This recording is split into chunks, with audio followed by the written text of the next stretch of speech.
Good afternoon to you all. Further to our discussion on DNA sequencing methods, let us look at the uses of synthesized oligonucleotides. The chemically synthesized oligonucleotides, they have a number of uses or applications in the arena of molecular biotechnology.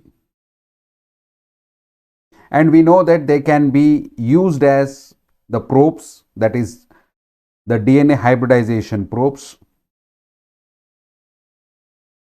then to join DNA molecules together in cloning experiments, then as primers for the DNA sequencing, and also for altering the sequences of any cloned genes. So these are some of the hand-picked applications of chemically synthesized oligonucleotides in molecular biotechnology. The single-stranded oligonucleotide probes, that is about 20 to 40 mers, they can be formulated by deducing the codons from the amino acid sequence of a protein. In this figure, you can see linker and adapter sequences. Figure A represents a 6-mer linker, that is ECO R1 linker, and figure B represents a 8-mer linker, that is ECO R1, and figure C represents an adapter, wherein both the BAMH1 sticky ends and the SMA1 recognition sequences are indicated over there. So the double-stranded sequences, which we call as linkers, they can be created by synthesizing an oligomer which is palindromic in nature. That is, a palindromic single-stranded DNA sequence that base pairs, I mean to say it anneals or hybridizes to itself and contains a restriction endonuclease recognition site to help in the cloning of DNA fragments. So if you carefully look at the figure A and B,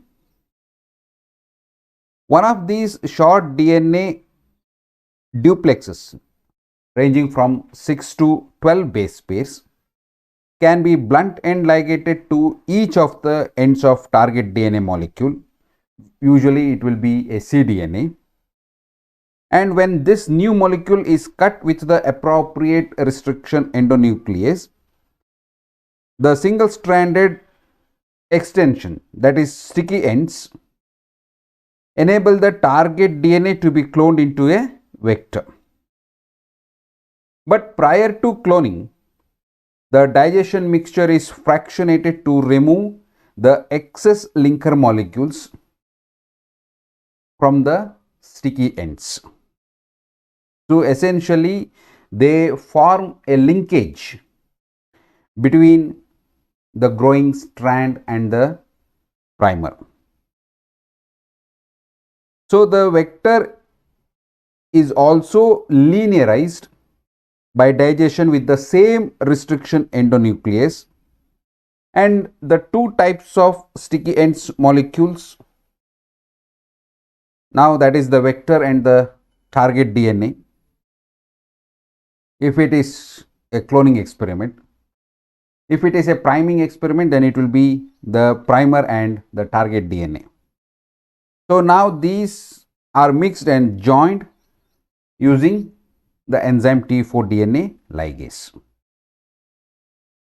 So essentially what you are doing is you are using a restriction endonuclease which makes a single stranded extension, that is sticky end, and you are using the same restriction endonuclease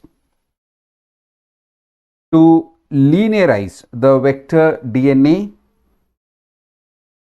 and the two types of the sticky end molecules, they are joined together using T4 DNA ligase.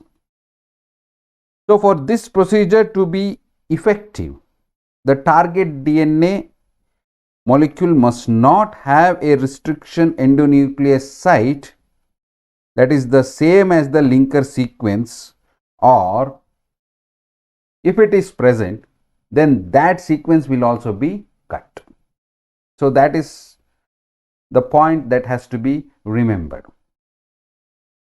That means the target DNA molecule should not have restriction endonuclease site that is same as the linker sequence. Otherwise, there will be a cut in the linker sequence as well as in the target DNA sequence. So you should be very careful that the linker sequence should not have a match with the target DNA sequence, especially with respect to the restriction endonuclease that is being used to produce the sticky ends. Now we have adapter sequence. So these are variations of linker sequences. If you look at the figure C, they often contain two or more restriction endonuclease sites. In linker sequence, we have only one site, but in adapter sequences, which are variations of the linker sequences, they often contain two or more restriction endonuclease sites, and adapters allow cDNAs to be cloned by blunt end ligation, and then later they are removed from the vector following digestion with a different restriction endonuclease. So first they allow the cDNAs to be cloned by blunt end ligation. So first step is they help in cloning the cDNAs by blunt end ligation, and then later removing from the vector by using a different restriction enzyme. So the adapter which is shown here in this figure, particularly figure C, is inserted into a BAMH1 site on the vector before the target DNA, that is cDNA, is blunt end ligated into the SMA1 site. So the cloned DNA can be removed from the vector by digestion with BAMH1, and in this example the vector should be free of SMA1 sites, and neither the vector nor the cDNA or the target DNA should have BAMH1 sites. Then single stranded sequences, say for example about or approximately 17 to 24 mer, they can be synthesized for use as primers for DNA sequencing reactions and for various polymerase chain reactions protocols. And further, single stranded oligonucleotides can be used for in vitro mutagenesis assay too. And it may be necessary to chemically synthesize the DNA sequence that codes for a protein, because although the amino acid sequence of protein is known, researchers have found it difficult, it's a difficult task to clone the gene even if the protein sequence is known. So these are some of the applications of chemically synthesized oligonucleotides in molecular biotechnology. Moving forward, we have the concept of gene synthesis, and we'll try to understand how the principle or the mechanism about gene synthesis is. If chemically synthesized double-stranded DNA is required for any of the experiment, for any of the application or uses, say it for synthesis of a gene or a gene fragment, then each complementary strand is made separately.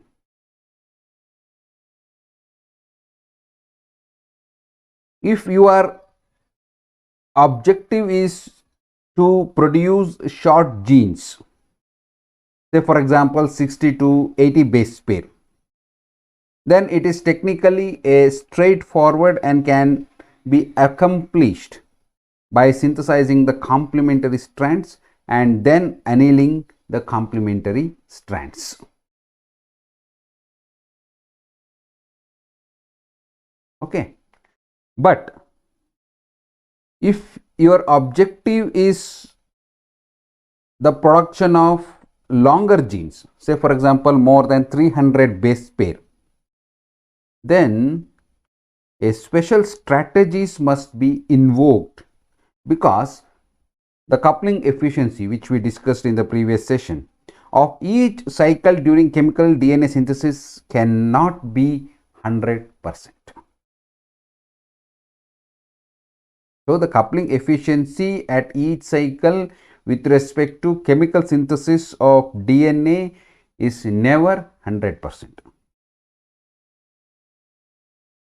Say for example, if a gene contains 999 base pairs, and if you assume the coupling efficiency is 99% at each cycle, then the minuscule will be 0.004%, the error. So to overcome this problem, synthetic genes, that is double stranded, they are assembled in modular form, module wise, from single stranded fragments that are or that range from 20 to 100 nucleotides in length. So you make a module of single stranded fragments which range in the length of 20 to 100 nucleotides in length, and then you couple to get a full length DNA strand. In this figure you can see the assembly of a synthetic gene from short oligonucleotides, that is module wise. Here the individual nucleotides, that is about 20 to 60 mers, they are synthesized chemically, and then the assembly take place. So one method for building a synthetic gene requires the initial production of a set of overlapping complementary oligonucleotides, and each of these can be of length 20 to 60 nucleotides, right? So the initial requirement for such a method to build a synthetic gene is the production of a set of overlapping complementary oligonucleotides, each of which is between 20 and 60 nucleotides long. So the sequences of the strands are planned in such a way that after annealing, the two end segments of the gene are aligned to give blunt ends, right? So each internal section of the gene has a complementary 3' and 5' terminal extensions, and that are designed to base pair precisely with an adjacent section or fragment.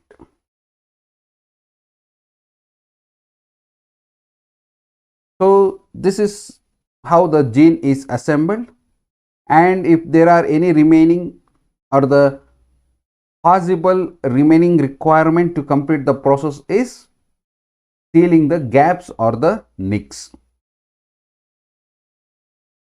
How do you do that? with the use of T4 DNA ligase.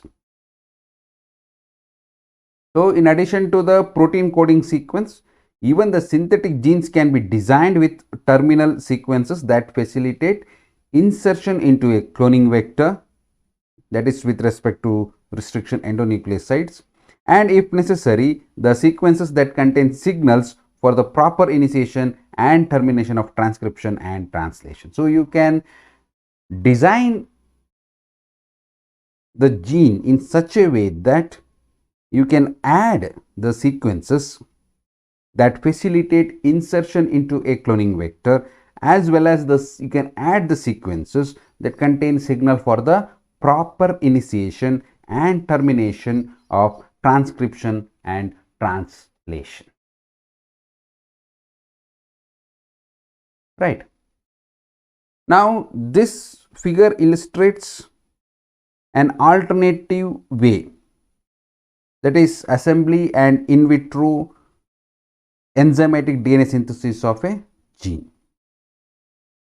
Here the individual oligonucleotides are synthesized chemically, then their sequences are designed to enable them to form a molecule with base paired regions. They are separated by gaps or the open regions, and then these gaps are filled in by in vitro enzymatic DNA synthesis, and the nicks are sealed with T4 DNA ligase.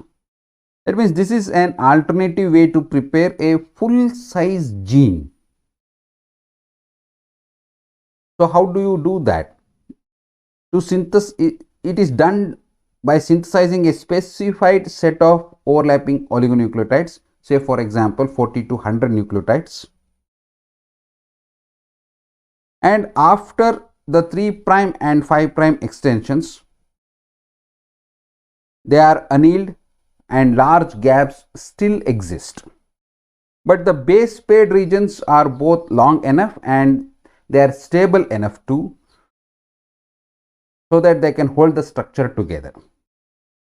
Now this duplex is completed and the gaps filled by enzymatic DNA synthesis using the E. coli DNA polymerase 1. Now this enzyme uses the 3' hydroxyl groups as replication initiation points and the single stranded regions as templates. So after the enzymatic synthesis is completed, the nicks are sealed using T4 DNA ligase. Right? For larger genes for more than or equal to 1000 base pairs, the complete gene sequence is usually assembled from double-stranded fragments that are each put together by joining 4 to 6 overlapping nucleotides. So if you are planning to synthesize larger genes, that means more than or equal to 1000 base pairs, what you have to do is the complete gene sequence is assembled from double stranded fragments, then assembly takes place by joining 4 to 6 overlapping oligonucleotides. If there is sufficient amount of double stranded DNA fragments after each synthesis and annealing step, then they are simply joined by one another. Otherwise, each fragment is cloned into a vector to amplify the amount of DNA available. If DNA is not available so much, then again each fragment has to be cloned, then you have to amplify so that the required amount of DNA is available for assembly. That means if this is possible only when your objective is to synthesize larger genes, that is more than or equal to 1000 base pairs. In both the cases, that is direct assembly or if not cloning into a vector and then amplifying the fragment and then going for assembly, in both the cases the double stranded constructs are sequentially linked to one another to form the entire gene sequence. Right. So moving further, we have a different method of DNA sequencing, a conventional or traditional method. In molecular terms, the definitive understanding of a DNA molecule comes from determining its nucleotide sequence. So the function of a gene can be or can often be deduced from its nucleotide sequence by comparing the known sequence or deduced sequence with the sequences of genes with already known functions. So in addition, nucleotide sequence information is essential in most of the molecular cloning studies. And although the nucleotide sequence of a DNA fragment can be determined by using either a chemical method or procedure, which was developed by Maxam and Gilbert, or an enzymatic procedure which was developed by the Sanger, that is we call the enzymatic method, and it is also called as dideoxynucleotide method. And currently this is the method of choice for DNA sequencing.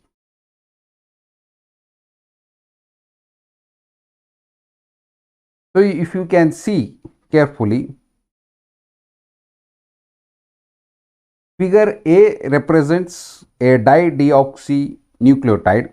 That means there are no oxygen atoms at position 2 and 3. That means it lacks a 2' and 3' hydroxyl groups, that is oxygen atom is lacking. And figure B represents a deoxyribonucleotide. So a dideoxynucleotide is a man-made molecule which lacks a hydroxyl group at both the 2' and 3' carbon of the sugar moiety, that is a ribose. So in contrast, a natural deoxyribonucleotide which has a 3' hydroxyl group on the sugar unit. So what happens during the normal DNA synthesis? So during DNA replication, an incoming, that is natural nucleoside triphosphate, which is determined by base pairing to the nucleotide of the template strand, is linked by its 5' alpha phosphate group to the 3' hydroxyl of the previous nucleotide of the growing chain. Right. So if you carefully observe the figure, you can see that an incoming deoxyribonucleotide, that is deoxyribonucleoside triphosphate plus DNTP, base pairs with the complementary nucleotide of the template strand. The internucleotide linkage occurs between the 3' hydroxyl group of the last nucleotide of the growing strand and the alpha phosphate group of the incoming nucleotide. So if you introduce a dideoxynucleotide, however, if a dideoxynucleotide is introduced or incorporated at the end of the growing chain, then the DNA synthesis stops because a phosphodiester bond cannot be formed with the next incoming nucleotide.